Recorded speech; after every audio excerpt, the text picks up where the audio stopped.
When the new tenant walked into my home for the very first time, I felt something shift in the air, like someone had entered my space with a little too much confidence. She was young, maybe 24, with long highlighted hair, fake lashes, and that attitude that said she had never been told no in her life. My husband Eric had met her at his office, and since we had an extra room, he thought she could rent it for a few months to save money while she settled into her new job. I smiled and welcomed her like a decent woman does, because that is how I was raised, but deep down something in my stomach twisted. I did not like the way her eyes scanned my home, like she was estimating the worth of every piece of furniture, like she was imagining how she would rearrange everything to suit her taste.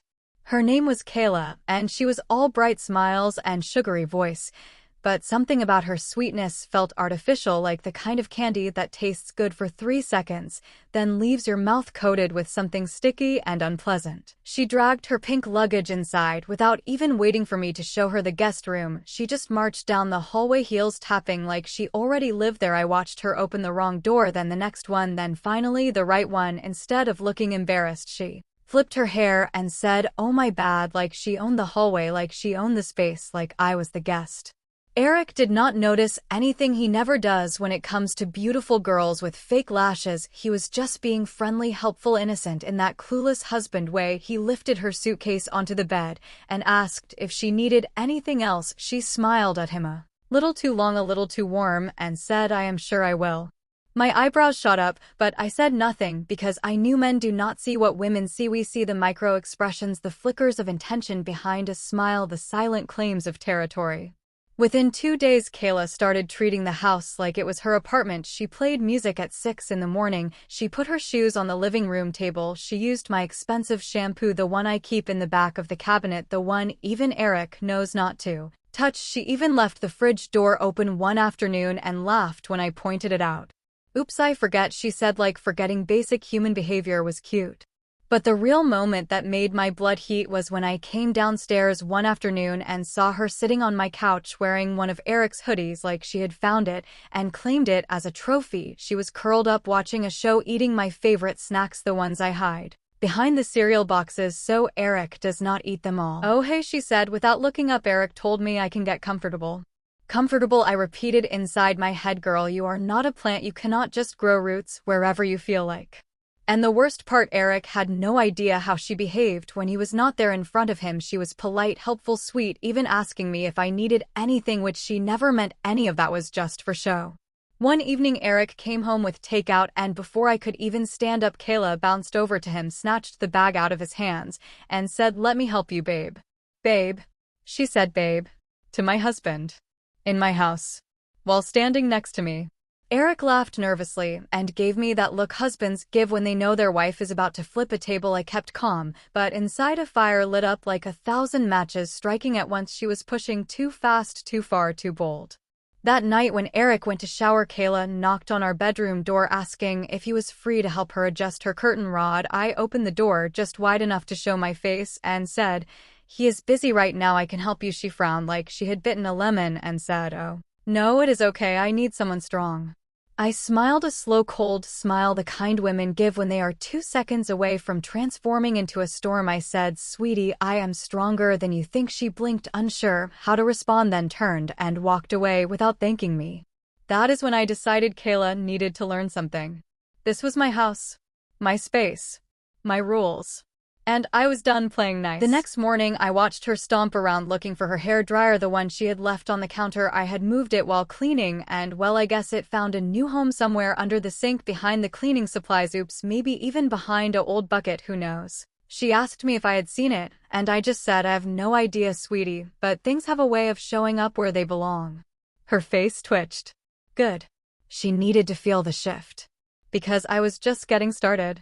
And she had no idea the storm that was coming. Kayla woke up the next morning acting like she was the star of some reality show, walking around in tiny shorts and a tank top, humming loud like she wanted attention from someone, and that someone was clearly not me. She strutted into the kitchen, flipping her hair every 5 seconds and opening cabinets like they belonged to her, and for a moment I just stood there watching her, curious how far she thought she could go.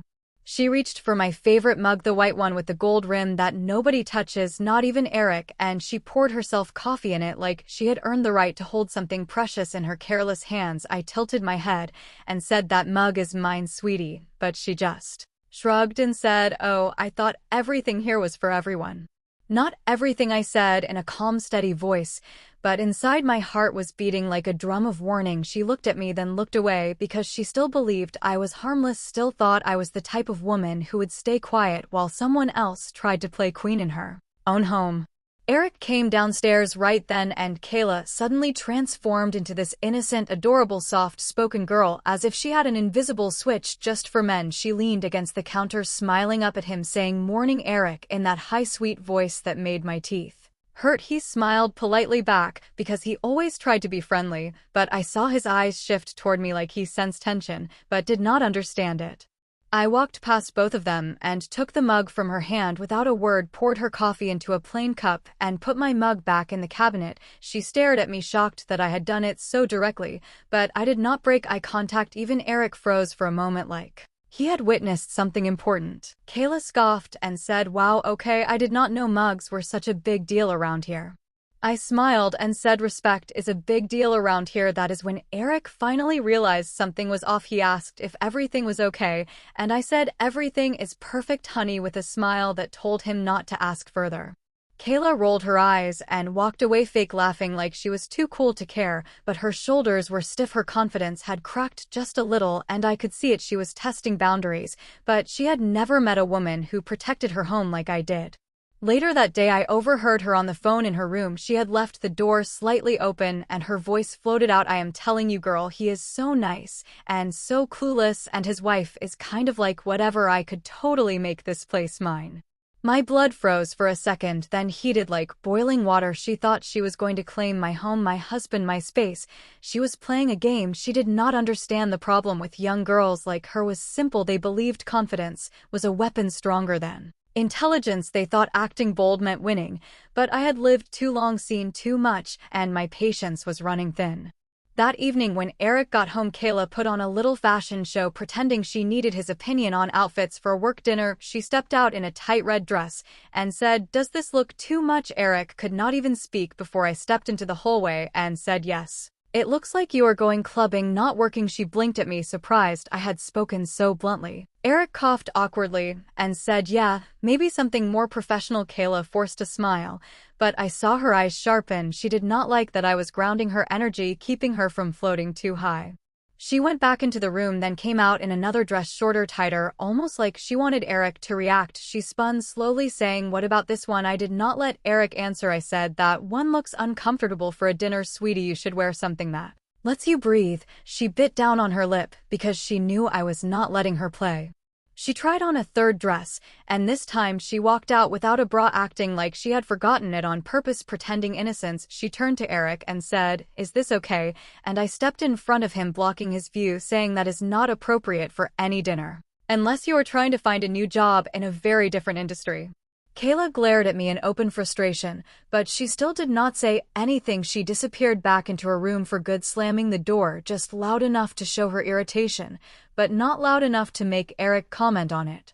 That night, Eric whispered to me, "Maybe she is just overwhelmed. Moving to a new place is stressful." He had no idea he was comforting the wrong person. He kissed my forehead and went to sleep peacefully while I lay awake planning the next moves in silence. The next morning, Kayla came out wearing sweatpants and a hoodie, looking like she had been defeated by life itself. She barely said good morning. She barely made eye contact. She avoided the kitchen until I was done. She thought staying quiet would make me step back, but she forgot one thing. I do not step back. I do not surrender my space. And I never let someone disrespect my home. She needed to learn something real and unforgettable, and I knew exactly how to teach her. When Eric left for work, I knocked on Kayla's door. She opened it with a lazy, annoyed expression, like she expected drama, but not the kind I brought. I said, "We need to talk." She crossed her arms and said about what I smiled gently, the kind of smile that is calm but carries power, and said about the fact that this is my house, not yours, and you need to remember that before you get too comfortable. She swallowed hard. Her eyes flickered. The war had officially begun. A small storm had already formed. But the real hurricane was still on the horizon. Kayla leaned against her doorframe, arms crossed, eyes narrow, trying to act unfazed, but I could see the worry behind her attitude, like she finally realized she had stepped into a game she was not built for. She said, "I do not know what you think I am doing, but I am just living my life here. I am just renting a room, nothing else," with a tone that tried to sound confident, but cracked at the edges. I stepped closer, not threatening, just firm, steady, like a woman who knew exactly who she was and what she owned. I said, "Renting a room does not mean claiming my space or crossing boundaries or disrespecting me in my own home." She looked away for a second, then rolled her eyes, as if pretending she did not care would save her from what was coming. I walked into the living room, leaving her with her thoughts, and I heard her mutter something under her breath, something like, "She is so dramatic." She had no idea how calm I actually was. If I wanted to be dramatic, she would be crying into her pillow already, but I believed in slow lessons that stay forever. The next day, everything changed because I decided to shift the balance in a way she never saw coming. That morning, I woke up early, made breakfast for Eric, and sat beside him at the table when Kayla shuffled in, wearing tiny shorts and a cropped top, thinking maybe Eric would notice her like she wanted, but instead Eric barely looked up. He said, "Morning, Kayla," in the same tone he uses for the mailman. She blinked, surprised, because she had gotten used to men giving her attention automatically, but today she did not get anything. I sipped my coffee calmly because that was step one. I had already talked to Eric the night before. Carefully, softly, truthfully, without accusing her directly.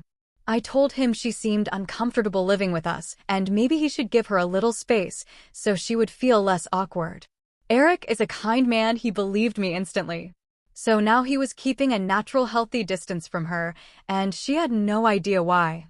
She sat across from us, waiting for him to say something nice to her, but he was too busy discussing weekend plans with me, asking if I wanted to go out for dinner, just the two of us. I leaned into him, smiling, and he wrapped his arm around me. Kayla looked away like the scene bothered her, but she kept pretending she was fine.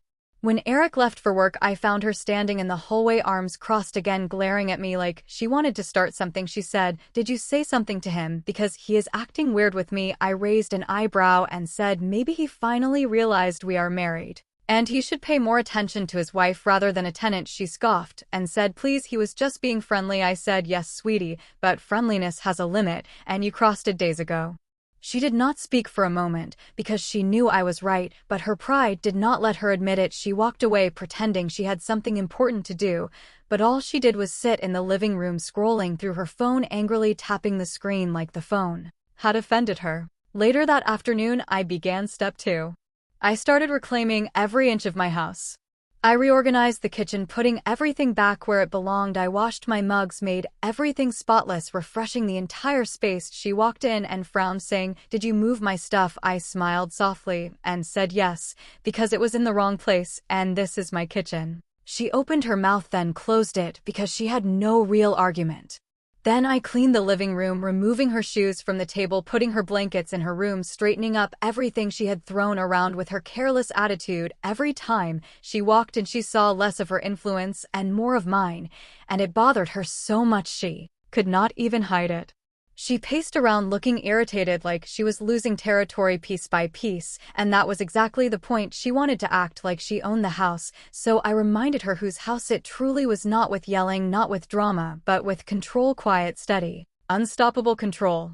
In the evening, Eric came home, and the second he entered, Kayla put on her bright smile again, trying to joke, trying to get attention, but he smiled politely and walked straight to me, kissed my cheek, and asked if I wanted to watch a movie later. She stood there awkwardly, like she had expected something else, but she got nothing. We sat together on the couch later that night while she retreated to her room, staying silent, probably texting someone, complaining about me, but the walls of the house were shifting around her, and she could feel it. I was reclaiming my home, reclaiming my husband, reclaiming my peace, and she was slowly losing whatever illusion of power she thought she had. But the turning point came the next morning, when she made a mistake. A big one. The kind that changes everything. Eric had already left for work, and I was in the laundry room when I heard her talking loudly on the phone again. This time she said something that made every muscle in my body freeze. She said, "I swear he likes me. He is just shy, and his wife is always around like she is guarding him. I just need the right moment, and he will notice me." She was not confused. She was not innocent. She was planning. That sentence lit a fire in me hotter than anything so far. She thought she had a chance. She thought I was guarding my husband like he was some prize she could win. She thought one moment of weakness would make him notice her the way she wanted. She really underestimated me. She underestimated him. She underestimated our marriage. I stepped out of the laundry room quietly. Calm. Composed. Unshakable. I stood in the doorway and said loud enough for her to hear every word. Sweetie, you better stop dreaming before reality hits you harder than you can handle. She looked shocked. She dropped her phone. Her face went pale. And that was the moment she realized. The game was no longer subtle. No longer quiet. No longer slow. The real war had officially begun. And I was not going to lose. Kayla stared at me like she had seen a ghost, her mouth half open, her phone still on the carpet, and her confidence slipping through her fingers like sand. I walked into the room slowly, not angry, not loud, just powerful in a way she could not match, because a woman who protects her home does not need to shout, she only needs to stand firm. She finally blinked and said, "You were listening to my call? That is so weird." I crossed my arms and said, "Sweetie, if you talk that loud in my hallway, it stops being a private conversation, it becomes a public announcement, and I heard you loud and clear." Her cheeks flushed with embarrassment mixed with frustration, but she still tried to act bold, saying, "I did not mean anything by it, you took it the wrong way." I stepped closer with a calm smile and said, "No, I did not take it the wrong way. You said exactly what you meant, and now you are scared because you know I caught you." Her jaw tightened, and she looked away like a child scolded for touching something she should not have touched. She muttered something about drama and jealousy, and I actually laughed softly because jealousy was never the problem, ownership was. She walked back to her room and slammed the door harder than before, but I did not react. I simply picked up her phone from the floor, looked at the screen where the call had ended, and placed it gently on her little side table because I wanted her to know something important. I was not afraid of her, I was not intimidated by her, and I was not going to let her pretend she was a victim in a situation she created. For the next 2 days, she stayed quieter than usual, barely stepping out of her room, barely speaking to me. She behaved like a student who failed a test and did not want the teacher to notice her again, and honestly, I enjoyed the peace. She tiptoed around the house as if the floors had become hot, and she might burn herself if she stayed too long in one place. But girls like Kayla do not stay quiet forever. They always try again. They always think they can flip the script. And she tried on Friday evening. Eric came home looking tired from work, and she must have sensed he was vulnerable because she came out wearing makeup, a fitted top, and this fake sweet smile, like she had transformed back into her bold version. She said, "Hey Eric, how was your day?" in this soft, gentle voice, trying to sound caring and warm, and he smiled politely but walked toward me instead, leaning down to kiss my forehead. She watched that small gesture like it hurt her eyes, but she still kept trying. She said, "Eric, can you help me with the shelf in my room? It is really heavy." I stepped in before he could answer and said I already helped her with that earlier, but maybe she forgot. She froze because she knew that shelf had not even been touched. I said it casually, but she heard the message perfectly. Eric nodded and said, "Oh, okay, if it is done then great," and walked away to shower, the conversation dead before she could revive it. She gave me a look full of annoyance, like I had ruined a perfect moment for her, and I smiled at her with a softness that somehow made her even more uncomfortable. Later that night, I was in the kitchen preparing dinner when I heard footsteps behind me. Kayla walked in, arms crossed again, looking restless and irritated. She said, "Why are you acting like I am some kind of threat?" I turned slowly and said, "Because you act like you want what you cannot have, and that makes you a problem." She opened her mouth, but nothing came out because she knew I was not wrong. I plated dinner, and she stood there watching me with wide eyes, almost like she wanted to say something, but could not find the right words. I said, "Kayla, let me explain something clearly, so you do not get confused again. My marriage is solid, my home is mine, my husband is loyal, and you are a tenant who is leaving soon." She looked startled at the last part, and said, "Leaving? When did that happen?" I smiled calmly and said, "I already talked to Eric. We think it is better for you to start looking for a new place. He does not want you to feel uncomfortable, and I do not want my home to feel like a stage for unwanted drama." Her breath hitched, and she stammered, but, "I am not ready to move out yet." I shrugged and said, "Then you better start packing early, because your time here is coming to an end." She stormed out of the kitchen breathing heavily like she had been running uphill, and I could hear drawers opening and closing and things being shoved around in her room. She was spiraling, losing her balance, because the game she thought she controlled was slipping away from her completely. The next morning, I woke up to the sound of her loudly dragging a suitcase from her room. She stomped into the hallway acting like the whole house owed her something and said, "Fine, if you want me gone I will go. I just need a few days." I said, "Take your time, sweetie, but keep it peaceful." She clenched her jaw because I was too calm, too steady, too unshakable for her chaos. Eric came out confused, asking what was going on, and she said, "Your wife wants me out," with tears forming in her eyes like she was the injured one in this story. I stepped forward and said we both agreed it was best for everyone. Remember Eric? He nodded slowly because, yes, we had talked about it, and he trusted my judgment completely. Kayla stared at him, waiting for him to defend her, but he did not. She realized she had no power left. Not in this house. Not with him. Not with me. She stormed back into her room again, and I stood there in the hallway feeling the shift, the power settling back where it belonged, the house finally breathing normally again. But I should have known she was not done. Girls like her do not leave quietly. Before exiting, they always try one last thing. One desperate move.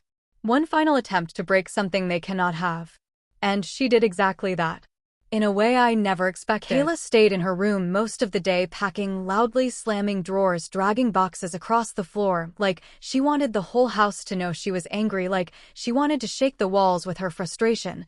But the truth was simple: she was not angry because she was leaving. She was angry because she lost, and losing was something a girl like her never handled well. By evening the house was too quiet, too still, and I could sense something was coming, a last attempt, a final twist, because girls like Kayla do not exit without leaving a mess behind. Around 7 I heard the soft click of her door opening and footsteps moving down the hallway. I was in the living room folding laundry while Eric showered upstairs. Kayla walked in, fully dressed, makeup on, hair curled, wearing a tiny black dress that did not look like something you wear to move out. She stood there in the doorway watching me like she was waiting for the perfect moment to strike, and I did not say anything. I simply kept folding clothes because silence was more powerful than any argument.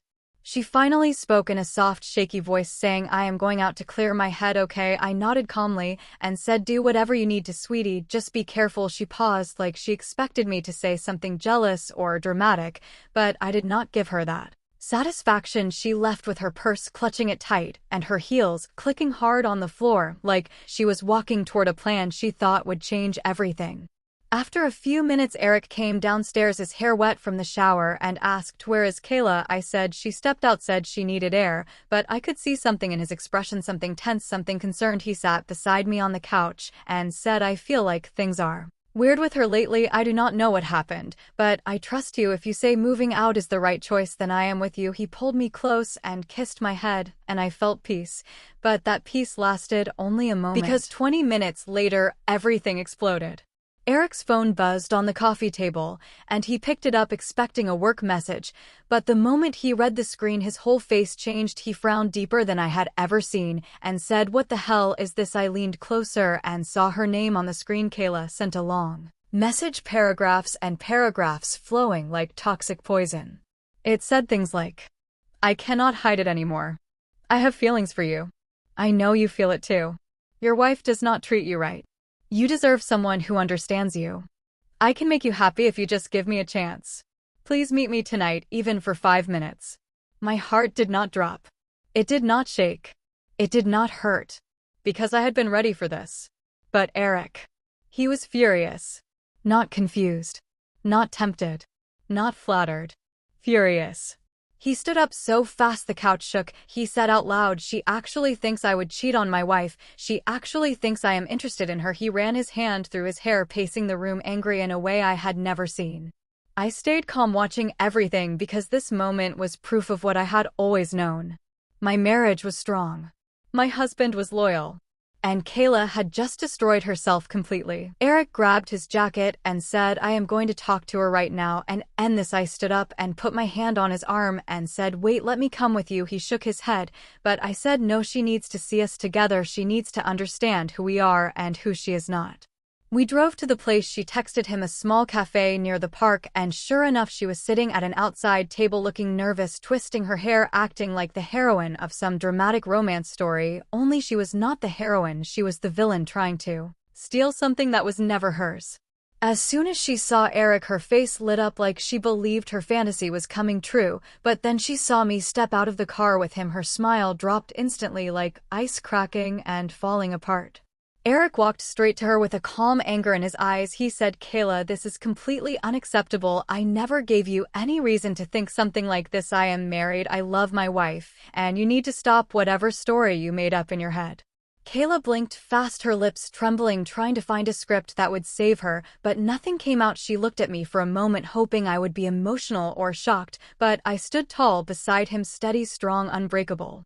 She whispered, "But I thought you liked me. I thought you wanted me to stay. I thought you felt something." And Eric stepped back like the idea disgusted him. He said, "No, I did not, and I never will, and you need to leave our house, pack your things, and be gone by tomorrow morning." Her breath broke. Her face fell. Her fantasy shattered into dust. She looked at me with a mix of anger and fear and humiliation, and said, "You ruined everything for me." I whispered back, "No, sweetie, you ruined everything for yourself." We walked away, leaving her sitting there alone in the cold night, trying to figure out how her perfect little plan crashed so violently. We got back into the car, and as Eric drove us home, he reached for my hand, kissed my fingers, and said, "I am so sorry you had to deal with that." She crossed so many lines, I cannot believe her.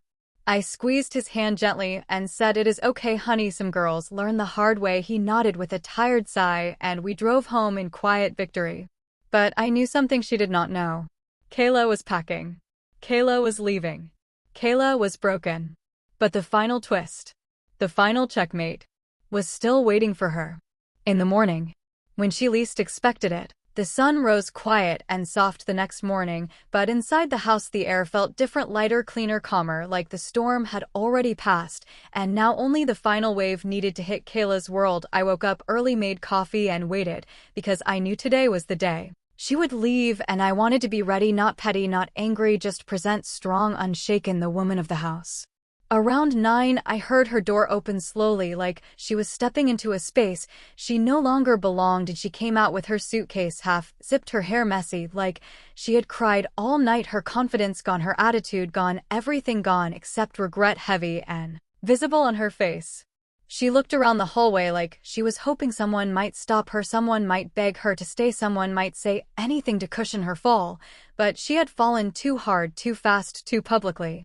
I stood in the living room sipping coffee when she walked in, dragging her luggage behind her. She looked at me, then looked away, then looked at me again, finally whispering, "I am leaving." I nodded, taking a calm breath, and said, "I know, sweetie." She swallowed hard, her voice cracking a little as she said, "Eric told me to return the keys and to clear the room by noon." I nodded again and said, "Good, that is the right thing to do." Her eyes flickered with one last tiny spark of ego, and she said, "So this is what you wanted, right? For me to leave?" I smiled softly and said, "No, I wanted peace in my home, and you leaving gives me that." She closed her eyes for a moment, and for the first time she looked human, not a threat, not a problem, just a young, confused girl who made too many wrong choices. She whispered, "I did not mean for things to get messy." And I said, "Yes, you did, sweetie, you just did not expect consequences." Before she could reply, Eric came downstairs, fully dressed, calm, steady, his expression serious. He nodded at her politely, but there was no warmth, no softness, no sympathy. He said, "Leave the keys on the table, and let us know when your room is empty." She tried to look at him the same way she used to, but he was not there anymore. The illusion she created had died last night. She set the keys on the table quietly, then picked up her suitcase and walked toward the door. Every step sounded like defeat, every breath sounded like acceptance. But right before she reached the door, she stopped, turned around, and said a line she thought would hurt me, a line she believed would give her power at the very end. She said, "You might have won this time, but he will get tired of you someday." The room fell silent. Eric took 2 steps forward and said something she will remember for the rest of her life. He said, "I will never be tired of my wife. But I got tired of you the moment you disrespected her." Kayla froze. Her mouth parted. Her eyes wide. Her pride shattered. And that was the real ending. Not her leaving. Not her defeat. But hearing the truth from the man she tried so desperately to impress. She turned around without another word, opened the door, and left forever, dragging her suitcase into the cold morning air, disappearing down the street like a chapter closing behind her. The moment the door shut, the house felt peaceful, warm, safe. Mine again. Ours again. Eric walked over to me, wrapped his arms around my waist, and pulled me close, saying I should have listened sooner. I am sorry you had to deal with her. I kissed his chest softly and said, it is all right, honey, we handled it together.